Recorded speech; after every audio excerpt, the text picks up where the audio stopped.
श्री सुधांशु त्रिवेदी जी। माननीय सभापति महोदय, अभी मैंने अपने पूर्ववर्ती वक्ताओं के बहुत से विचार सुने, तमाम आंकड़े, तथ्य और कथ्य यहां पर बताए गए। मैं सोचता हूं कि आंकड़ों के विषय में हमें बहुत जानकारी है और सदन के सदस्यों को पर्याप्त जानकारी होती है।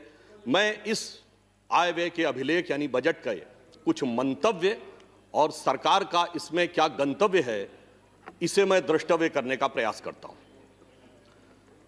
सबसे पहले जब कपिल सिब्बल जी ने शुरू किया था तो उन्होंने कहा था कॉन्टेक्स्ट एंड बैकग्राउंड, यानी संदर्भ और पृष्ठभूमि। कोई चीज कैसे शुरू हुई उसकी पृष्ठभूमि देखनी चाहिए। तो इस संदर्भ में मैं सबसे पहले कोट करना चाहूंगा कि 2004 में जब चिदंबरम जी ने यूपीए सरकार का पहला बजट दिया था तो उन्होंने एक शब्द बोला था जो उनके बजट भाषण में है, quote, the economic fundamentals are strong and the balance of payment is robust. यानी हमने वह पृष्ठभूमि छोड़ी थी जिसमें वो कह रहे थे कि इकोनॉमी मजबूत थी। दूसरा मैं उदाहरण देना चाहूंगा, श्री अरुण जेटली जी ने 2014 के बजट में जो कहा था, the 2 successive years of sub 5% growth has resulted in the challenging situation coupled with the double-digit food inflation to be lowered. यह पृष्ठभूमि और यह संदर्भ था जब हम छोड़ते हैं और यह पृष्ठभूमि व संदर्भ जब आप छोड़ते हैं। बहुत से हमारे सदस्यों ने कोविड की बीमारी का उल्लेख किया तो हमारे प्रतिपक्ष के सदस्यों ने कहा कि साहब कोविड से पहले भी तो अर्थव्यवस्था बड़ी अच्छी स्थिति में नहीं थी और उसका मूल कारण मोदी सरकार की नीतियां थी उनके अनुसार। तो मैं इस विषय में कोट करना चाहता हूं कि आईएमएफ की डायरेक्टर हैं क्रिस्टेलिना जॉर्जीवा। उन्होंने अपनी जो पहली स्पीच दी in the month of October 2019 which was based on the assessment of IMF in July 2019, क्या बोला उन्होंने? The global economy is now in a synchronised slow down. Then she added in her speech that the deceleration will cause the global growth to slide down at the lowest since the start of the decade. She blamed the slowdown on the range of issues, but clubbing them under one common theme, that is the fracture, trade disputes taking a toll, and the global trade comes to the near standstill. यानी उन्होंने कहा कि 10 साल में सबसे खराब स्थिति में विश्व की अर्थव्यवस्था सिंक्रोनाइज्ड स्लो डाउन में थी। सभापति महोदय, जो रेंज ऑफ उन्होंने इश्यूज बताए उसमें मोदी सरकार का इशू कहीं नहीं था। इसलिए मैं कहना चाहता हूं कि जब हम वैश्विक धरातल पर देखते हैं तो कुछ हकीकत को भी देखने का प्रयास करें। इस बजट के बारे में बहुत सी बातें कही गई कि 1991 के बजट से तुलना करने का प्रयास किया गया। 1991 और आज के में एक भारी अंतर है। जैसा मैंने अभी आईएमएफ का कोट किया, हम लोग सुनते हैं ना दैहिक दैविक भौतिक तापा, तो ये तो दैविक ताप था और 1991 भौतिक था। वो मैन मेड था, ये गॉड डिस्पोज्ड है। कैसे? देखिए, जब 1991 में हमारा बैलेंस ऑफ पेमेंट 1 बिलियन के भी नीचे रह गया था तो ऐसा नहीं कि 4 महीने की चंद्रशेखर जी की सरकार या 11 महीने की वीपी सिंह जी की सरकार में आ गया था। 1 दशक तक स्वर्गीय इंदिरा जी की 2/3 बहुमत की सरकार 80 से 85, फिर स्वर्गीय राजीव गांधी जी की 80 से 89 की सरकार रही थी। और 1980 में स्थिति क्या थी मैं बताना चाहता हूं। भारत का जो फॉरेन एक्सचेंज रिजर्व था वो $7 बिलियन था और चाइना का 2.55। कहां खड़ा था चाइना 80 में और कहां खड़े थे हम, और फिर कहां खड़ा हो गया वो और कहां खड़े हो गए हम। आप ये समझिए कि जब फॉरेन एक्सचेंज रिजर्व $1 बिलियन रह गया था, उससे कम वो 100 कब हुआ था? 2004 में अटल जी की सरकार में, और 500 कब हुआ? मोदी जी की सरकार में। ये अंतर है कि हमने किस रूप में किस प्रकार से आगे बढ़ाया। और मैं यह भी कहना चाहूंगा कि कोविड काल में जो कुछ हुआ ये तो अपने आप में अभूतपूर्व था, क्योंकि यह मनुष्य जाति के ज्ञात इतिहास की सबसे बड़ी त्रासदी थी। हम सब इस बात से वाकिफ है, हम इसमें डिटेल में नहीं जाना चाहते। हम इस बजट में सिर्फ एक बात कहना चाहते हैं कि सबसे बड़ी बात जो वित्त मंत्री महोदया ने की, पूरी ट्रांसपेरेंसी की है।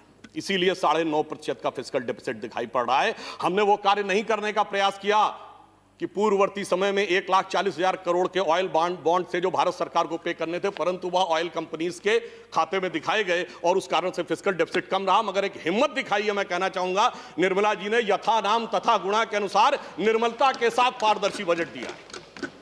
दूसरी बात, अब आप समझिए, जब कोविड आया तो सबसे बड़ी प्रॉब्लम क्या थी? स्वास्थ्य। और जैसा कि हमारे साथ के वक्ताओं ने बताया, प्रिवेंटिव, क्यूरेटिव और वेलनेस सबका, तो स्वास्थ्य पर सर्वाधिक ध्यान दिया जाना था। स्वाभाविक रूप से यहां पर जो स्वास्थ्य में बढ़ोतरी हुई, तमाम वक्ता बता चुके हैं 137% की हुई, परंतु मैं ये कहना चाहूंगा कि एक जब हम कोविड की बात करते हैं तो कहते हैं मेडिसिन के साथ साथ लॉन्ग टर्म इम्यूनिटी भी चाहिए, यानी हमारी जो अंतर्निहित शरीर की प्रतिरोधक क्षमता है वो बढ़नी चाहिए। वही तो इस बजट में किया गया है। सबसे ज्यादा जोर इंफ्रास्ट्रक्चर और कैपिटल एक्सपेंडिचर पे दिया गया है जो लॉन्ग टर्म इंट्रिंसिक स्ट्रेंथ को बढ़ाने वाला है। देखिए, सरकारें बहुत से काम करती हैं, 3 श्रेणी के कार्य होते हैं। एक जो पिछली सरकारों ने भी किए, हमने किए, बेहतर किए, ज्यादा किए, जैसे रोड, रेल, पावर, डिटेल में नहीं आता हूं, बहुत बेहतर किया बगैर किसी आरोप के किया। दूसरा होता है जो पिछली सरकारों ने प्रयास किए परंतु किसी कारणवश वो अंजाम पे नहीं दे पाए, जैसे जीएसटी, एग्रीकल्चर लॉज भी कुछ लाए थे, नहीं कर पाए। परंतु कुछ कार्य ऐसे होते हैं जो पिछली सरकारों के ध्यान में नहीं आए। यदि भारत को आर्थिक महाशक्ति बननी है तो भारत की ऊर्जा आवश्यकताओं की पूर्ति नहीं होनी चाहिए थी।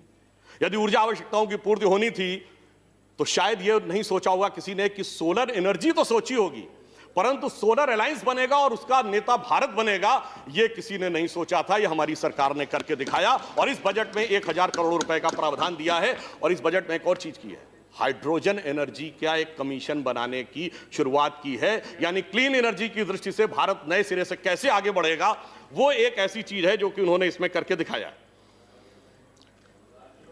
हेल्थ की जब हमने बात की है तो हमने एक ऐसे कमीशन की भी बात की है जिसमें हेल्थ वर्कर्स जो होते हैं, यानी nurses and other allied health staff, उसके कमीशन के लिए भी हमने बात की है। कृषि की बात आती है, आजकल बहुत चर्चा का विषय है कृषि में। अभी कह रहे थे हमारे एक सम्मानीय सदस्य, अंग्रेजों के जमाने की गुलामी, तो मैं सदन को याद दिलाना चाहता हूं कि आजादी के बाद तकरीबन 50 साल तक बजट शाम को 5 बजे पढ़ा जाता था। क्यों?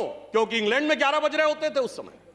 अटल जी की सरकार ने आकर वो बदला कि हम गुलामी की मानसिकता से, गुलामी के समय के हिसाब से काम नहीं करेंगे, और मोदी जी ने डेट बदली कि 28 फरवरी की जरूरत नहीं, क्योंकि मानसून आता है तो भारत के अनुसार होना चाहिए।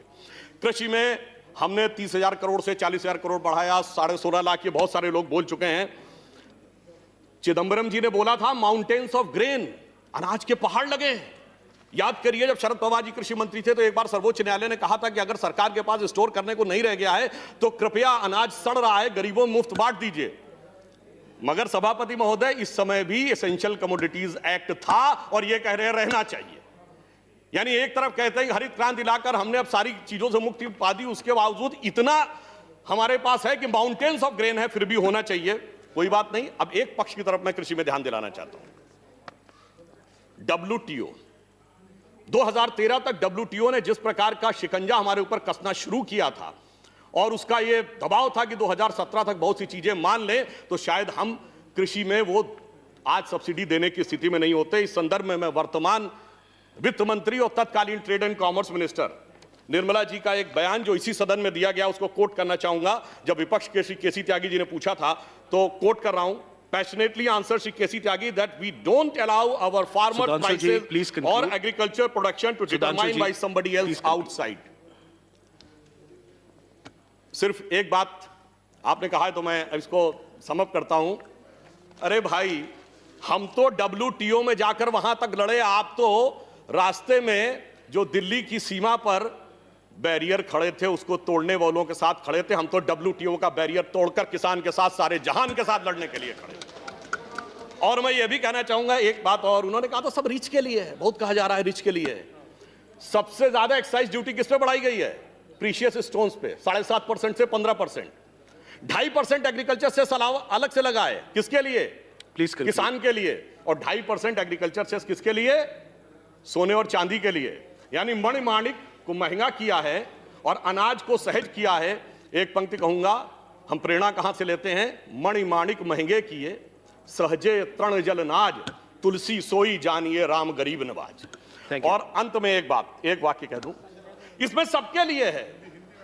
इसमें कृष्ण के लिए भी है, सुदामा के लिए भी है, कृष्ण के बड़े भाई बलदाऊ जिन्हें हलदर कहते हैं यानी किसान के लिए भी है, एकलव्य के लिए भी है, और जो बहुत बुजुर्ग हैं पितामह भीष्म और द्रोण के लिए भी है। परंतु एक गलती कंक्लूड कर दी है वित्त मंत्री जी ने कि शकुनी के लिए कुछ नहीं छोड़ा है। इस कारण से पासे फेंके जा रहे हैं महाभारत करने के लिए। परंतु आश्वस्त रहिए, ये बजट जानते कहां ले जाएगा? जो हम नित्य प्रार्थना करते हैं, परम वैभवम नेतुमेतत् स्वराष्ट्रम समर्था भवत्वा शिशाते भृशम। धन्यवाद। Thank you.